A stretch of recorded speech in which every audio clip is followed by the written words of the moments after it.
1월 6일 새벽 예배를 시작하겠습니다. 사도신경으로 우리의 신앙을 고백하시겠습니다. 나는 전능하신 아버지 하나님, 천지의 창조주를 믿습니다. 나는 그의 유일하신 아들, 우리 주 예수 그리스도를 믿습니다. 그는 성령으로 잉태되어 동정녀 마리아에게서 나시고 본디오 빌라도에게 고난을 받아 십자가에 못 박혀 죽으시고 장사된 지 사흘 만에 죽은 자 가운데서 다시 살아나셨으며 하늘에 오르시어 전능하신 아버지 하나님 우편에 앉아 계시다가 거기로부터 살아있는 자와 죽은 자를 심판하러 오십니다. 나는 성령을 믿으며 거룩한 공교회와 성도의 교제와 죄를 용서받는 것과 몸의 부활과 영생을 믿습니다. 아멘. 다 함께 찬송가 80장 찬양하시겠습니다.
우리 공동체의 성경 읽기 본문은 창세기 37장, 38장입니다. 그중 37장 29절에서 36절까지를 읽고 말씀을 나누도록 하겠습니다. 르우벤이 돌아와 구덩이에 이르러 본즉 거기 요셉이 없는지라 옷을 찢고 아우들에게로 되돌아와서 이르되 아이가 없도다 나는 어디로 갈까. 그의 채색 옷을 보내어 그의 아버지에게로 가지고 가서 이르기를 우리가 이것을 발견하였으니 아버지의 아들의 옷인가 보소서 하매 아버지가 그것을 알아보고 이르되 내 아들의 옷이라 악한 짐승이 그를 잡아먹었도다 요셉이 분명히 찢겼도다 하고 자기 옷을 찢고 굵은 배로 허리를 묶고 오래도록 그의 아들을 위하여 애통하니 그의 모든 자녀가 위로하되 그가 그 위로를 받지 아니하여 이르되 내가 슬퍼하며 수로 내려가 아들에게로 가리라 하고 그의 아버지가 그를 위하여 울었더라. 그 미디안 사람들은 그를 애굽에서 바로의 신하 친위대장 보디발에게 팔았더라. 아멘.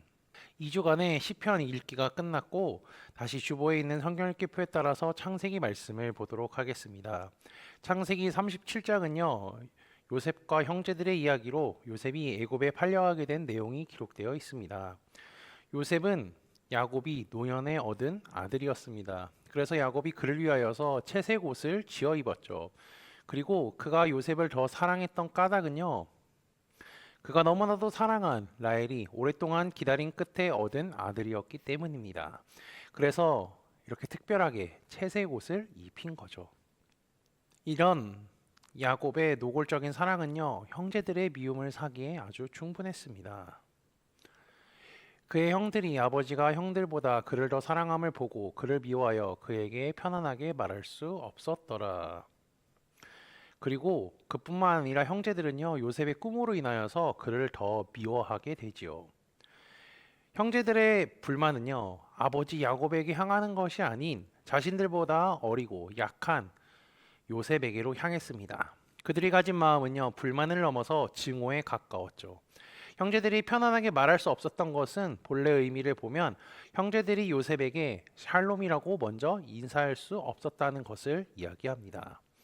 이스라엘 사람들은 샬롬으로 인사하는 것을 매우 중요하게 생각하죠. 그런데 그렇게 하지 않았다는 것은요, 형제들 간의 평화가 깨어졌다는 것을 의미하며 더 이상 요셉을 동생으로 여기지 않았다는 것을 의미합니다. 그리고 요셉은 꿈을 한 번 더 꾸는데요, 그것을 형들에게 말하자 형들이 그를 더 시기하게 만들었습니다. 형들의 증오는 점점 시간이 갈수록 커져만 갔죠. 어느 날 그의 형들이 세겜에서 양떼를 칠 때에 이제 야곱은 요셉에게 가서 그 일을 잘하고 있는지 확인하러 오라고 이야기하죠. 그들이 양을 치고 있던 곳은 세겜 땅이었기 때문에 이 야곱, 즉 이스라엘은 너무나 걱정이 됐습니다. 왜냐하면 그곳에서 불미스러운 일이 있었기 때문이죠. 어쨌든 아버지의 명을 받아서 요셉은 길을 떠나 세겜을 향했고 세겜에서 도단으로 향했습니다. 요셉은 형들이 자신을 미워하고 시기하는 것도 제대로 생각하지 못한 채 오랜만에 형들을 만날 생각에 즐거워했을 것이죠. 그리고 이 기다림 끝에 요셉은 형들을 만날 수 있었습니다. 채색 옷을 입은 요셉은요, 반가운 마음에 형들을 보자 달려갔죠. 그리고 이 달려오는 동생의 모습을 본 형들이 작당 모의를 하기 시작합니다. 자, 그를 죽여 한 구덩이에 던지고 우리가 말하기를 악한 짐승이 그를 잡아먹었다 하자. 그의 꿈이 어떻게 되는지를 우리가 볼 것이니라 한지라. 요셉을 죽이려고 한 것이죠. 그를 죽이려고 하자 맏형 르우벤이 말리기 시작합니다. 그는 요셉을 살리기 위하여서 형제들을 열심히 설득하죠. 그래서 죽이지 않고 구덩이에 던져버리자 하죠. 다행히 다른 형제들이 그 제안을 받아들여서 살인은 일어나지 않았습니다. 요셉은 형들을 만나서 반가운 마음이 채 가시기 전에 입던 채색 옷을 빼앗겼습니다. 그리고 구덩이에 강제로 들어가게 되죠. 그곳은 사람이 혼자 빠져나올 수 없을 뿐더러 요셉은 처음 겪는 상황에 어리둥절하게 됩니다. 그리고 내게 어떠한 일이 일어났는지 상황 파악을 하게 되죠. 르우벤이 이렇게 구덩이에 넣자고 제안하면서 마지막에는 원래 그를 구출해 주려고 했었습니다. 어쨌든 구덩이에 요셉을 넣었으니 이제 꺼내서 집으로 돌아가기만 하면 되죠. 그런데 이스마엘 상인이 오는 것을 보고 유다가 그를 상인에게 팔 것을 제안합니다. 그리고 다른 형제들도 동의해서 그를 은 20에 팔죠. 여기서 은 20은요, 당시에 성장기에 있는 남자 노예를 거래할 때 지불되던 금액이었습니다. 채색 옷을 입고 아버지 넘치는 사랑을 받았던 요셉은 채색 옷도 없고 아버지도 없는 애굽 땅으로 팔려가게 되죠. 형제들에 의해서 아무것도 없는 구덩이에 떨어졌을 뿐더러 이제는 노예의 신분으로 전락하게 된 것입니다. 요셉이 팔려간 후 형제들은 그의 채색 옷에 수렴소에 피를 바르죠. 이로써 요셉은 들짐승에게 잡아먹힌 것으로 위장됩니다. 이 피 묻은 옷은 야곱을 속이는 근거일 뿐만 아니라 요셉의 죽음을 입증하는 법적인 증거도 되죠. 다시 말하면요, 요셉에 남긴 이러한 흔적은요, 요셉의 죽음에 대한 증거로 이제 된 거죠. 이런 증거로 형들은 그 이상의 모든 책임에서 벗어날 수 있게 된 것입니다. 아들들이 이제 아버지 이스라엘을 속이려고 하는 이 방식은요, 야곱이 그의 아버지 이삭을 속이는 방식과 놀랍과도 비슷합니다.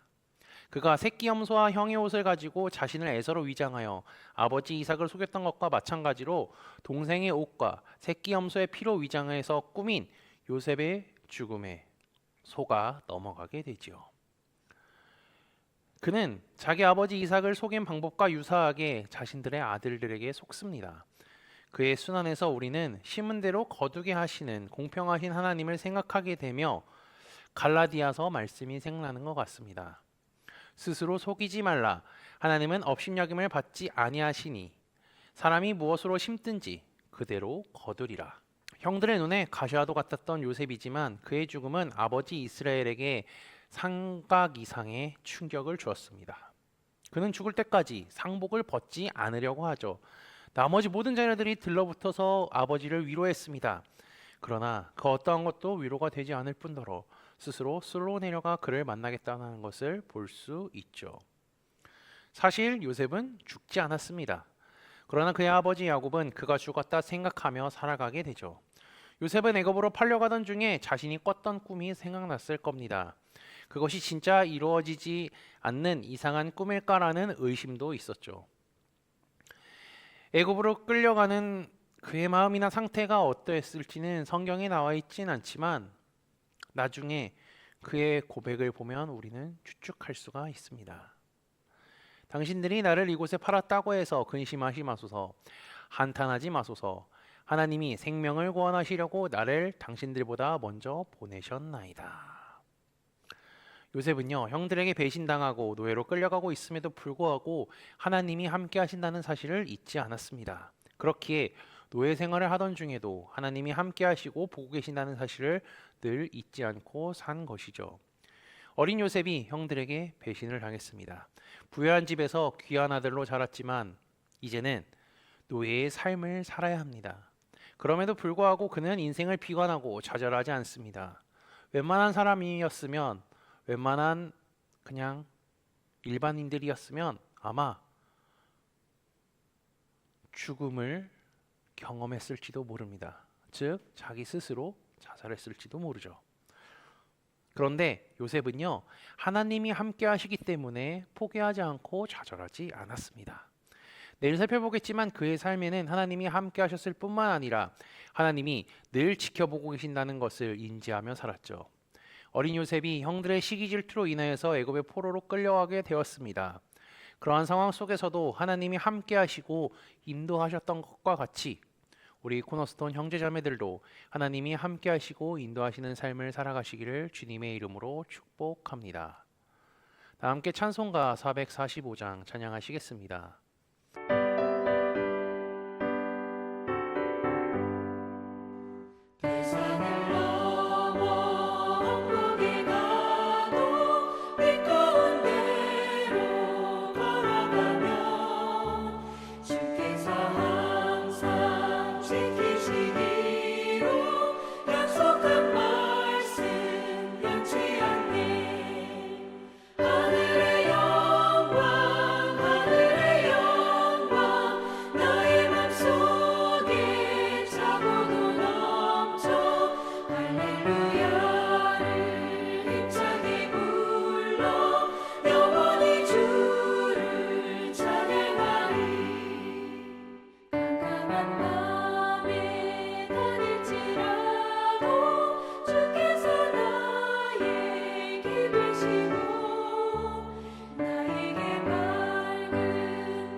다 함께 기도하시겠습니다. 2025년 새해를 허락하시고 첫 주일 예배를 드릴 수 있게 해주심에 감사합니다. 주께서 베풀어 주신 은혜에 감사하게 하시고 하나님을 더욱 사랑하고 주께서 주신 말씀을 담아 살아가는 우리가 되게 인도하여 주옵소서. 요셉은 아버지 이스라엘의 넘치는 사랑을 받았지만 형제들의 시기와 질투로 인하여서 애굽에 팔려가게 되었습니다. 그런 상황에도 불구하고 하나님이 함께 하시고 인도하신다는 사실을 잊지 않았던 요셉을 기억하게 하시고 하나님께서 그의 삶 가운데 함께 하셨던 것과 같이 우리 형제 자매들의 삶 속에도 늘 함께 하시는 사실을 생각하며 살게 인도하여 주옵소서. 지난주 말씀을 기억하며 기도합니다. 하나님의 친구는 고난을 영적인 눈으로 본다는 사실을 기억하게 하옵소서. 세상을 살아가다 보면 모든 사람에게 고난이 있음을 기억합니다. 고난이 온다 할지라도 나와 함께 하시고 이겨낼 힘을 주시며 바른 길로 인도하시는 하나님이 늘 함께 한다는 사실을 잊지 않게 하옵소서. 우리에게 고난이 온다 할지라도 그 가운데 있는 하나님의 뜻을 발견할 수 있는 지혜를 더하여 주옵소서. 오늘 저녁부터 5일간 전기인 로마서 말씀 세미나가 시작됩니다. 저녁마다 우리에게 귀한 말씀을 가르쳐 주시는 담임 목사님께 지혜와 영역 간의 강건함을 허락하여 주시고 모든 형제 자매들이 함께 말씀을 배울 때 복음의 은혜를 깨닫는 시간 되게 하옵소서. 예수 그리스도의 이름으로 기도합니다. 아멘. 이 시간 합심으로 기도할 제목들을 나눕니다. 먼저 성부, 성자, 성령 삼위의 하나님을 묵상하며 경배하는 삶을 살도록 기도하시고 회개와 경건한 삶을 살도록 기도하시기 바랍니다. 그리고 교회를 이끌어 가시는 사랑하는 담임 목사님과 사역자들을 위해 기도해 주시기 바라며 오늘부터 금요일까지 진행되는 로마서 말씀 세미나를 위해 속으로 번들을 위해 환우의 건강과 회복을 위해 각자 가지고 계신 기도의 제목들을 놓고 기도하시기를 바라며 오늘도 주 안에서 승리하십시오.